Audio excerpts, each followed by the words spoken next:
Hello. Okay, so I'm doing a little bit more testing. Some of it is seeing what I can see without my glasses because I'm having to do this weird looking up and down. So that's kind of uncomfortable for me. Part of it is trying to figure out what will work on my computer. And right now this afternoon, I'm doing a little what are you gonna need for tonight? So tonight, the first thing you're going to need to do is to make sure that you've taken your velvet and you've sized it so it's stiff, so it doesn't fray out when you cut it apart, and so it behaves like you need it to behave. And to do that, if you haven't looked at the pin that's pinned to the top of this Facebook page, you can do that. What you use for that is basically use Elmer's glue, some water, mix it together in a throwaway cup. You want it to be about the consistency of milk. Use a large paintbrush to spread it on really thin quickly so that it doesn't soak all the way through. You just want it to get in this back side, and then you need to let it dry. Mine I've been sticking over by the fireplace. It's 10 degrees here, which is uncommonly cold for Oklahoma. I hate this weather. I needed something to cheer me up. Thus, you guys get to bake flowers today. Yay! So you can be happy that the cold weather has got me where I need to self-cheer, and you guys get the benefit of getting to make your own flowers because of it.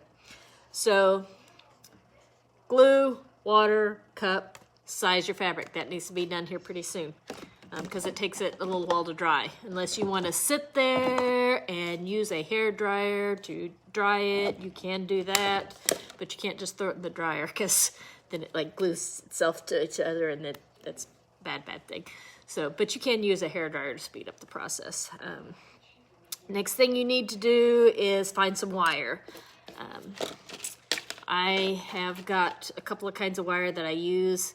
This is a floral wire. I've cut it into shorter lengths. You can also use just regular plain craft wire. Don't ask me the gauge, I don't know at the moment. When I use wire, I also use beads. So this is to make your stamens and stems. So those are the beads on there. I have been known to use smaller beads like seed bead size beads if I've got the beads and if I've got wire the right size. So if you've got really thin wire and you want to use seed beads and put quite a few more of them on there, these are not that small, and I threw away the packaging so I can't tell you what size they are, but that's the size of those.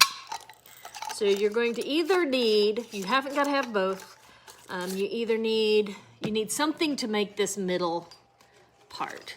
And so there is one that's got the beads in it on the center, and there is one that's got the floral wire. And for the floral wire, I use yarn to wrap around it. But you can also use like embroidery floss if you haven't got any yarn, or little strips of fabric or whatever. But basically we're going to be winding it around and then folding it over so that we've got these little stamen things to put in the middle. That keeps the pansy from popping off the end. So you want a little bit of bulk here in the center. You're going to need a spool of strong thread.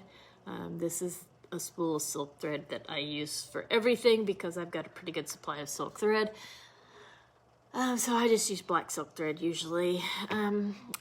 Buttonhole thread is good. It depends on what you want to work with and how fiddly your fingers are, but we're going to be winding it around stuff.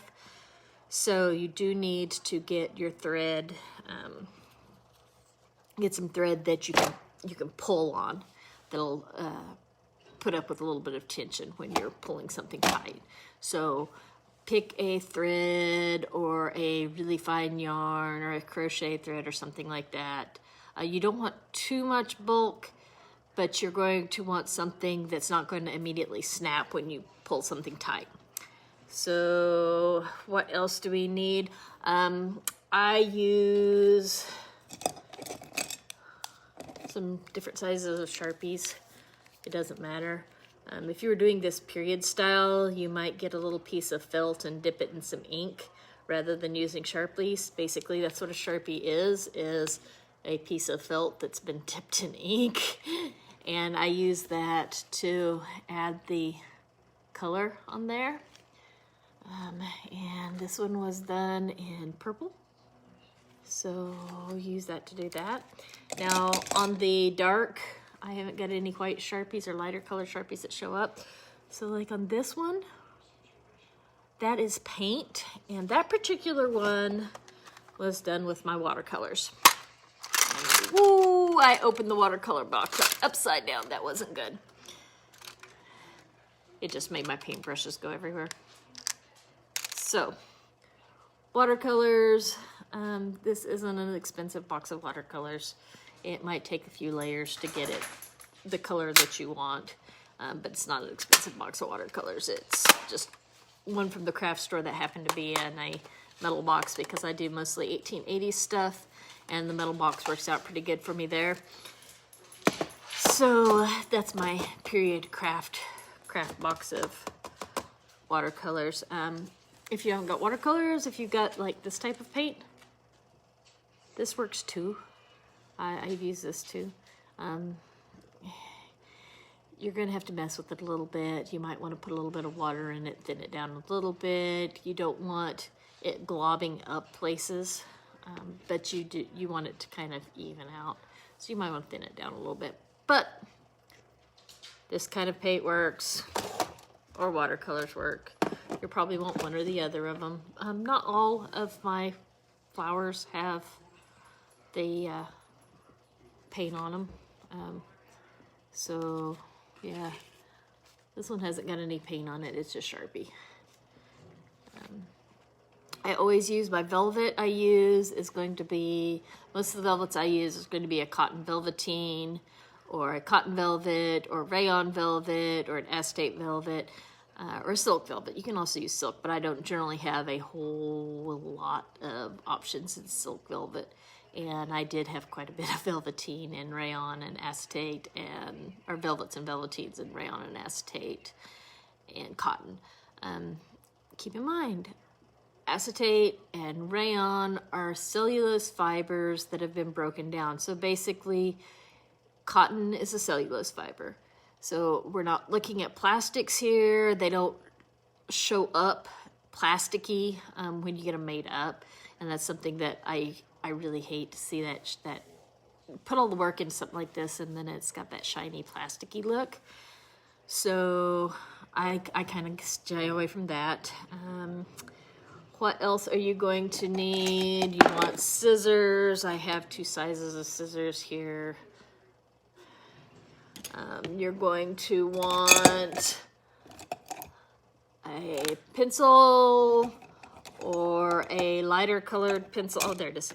So my husband gave me these silver welding pencils. I really, really like these rascals for tracing on dark stuff. So use a hairdryer if you need your stuff to set pretty quickly. It works pretty good. I have also put it in a low oven or in front of my fireplace or over a heating vent or something like that to get it to dry a little bit faster. So instead of using traditional dressmakers white chalk pencils, I really have gotten to where I like this silly silver welder's pencil. It writes better. I just use a regular pencil for doing it on the light colored one. And then you're going to need something to basically emboss the pieces with. And I almost dropped my... I know it's cold at your house. You might put it over a heater vent. It'd probably dry pretty fast. So a sewing awl. You don't want one that is not overly, you don't want a really sharp one. Because if you get a really sharp one, what we're going to be doing with it is we're going to be scoring lines on the back of this velvet, and we're going to be scoring it hard enough that it's going to come through. So you're probably going to want either a piece of, making faces, you're probably going to want a piece of poster board paper or something underneath the velvet, or a cutting mat. Will help you not make lines in your Goodwood table. So I'm going to encourage you not to make lines in your Goodwood table. I also have this little wooden thing. It's lovely and bent. It came in my box of polyfill stuffing, and it works pretty good for scoring things. I use the edge and score things. This is a little tool that came in some stuff I was in, like work with styrofoam. It's a little plastic tool that works pretty decently for scoring things. And I have also used like the corner of one of these little rulers just to drag along and make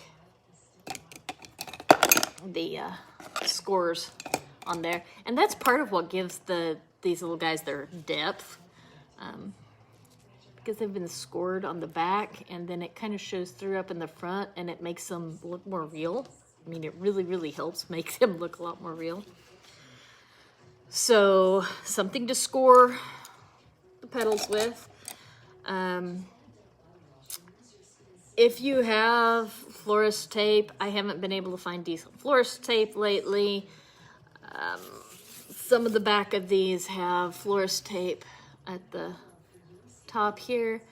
You can also dip strips of cotton fabric in white glue and use that to wrap the base of the flower in. It's probably a little more historically correct, and probably not as annoying as this silly floral tape has been the past couple of days. So I always have like lots of glue everywhere.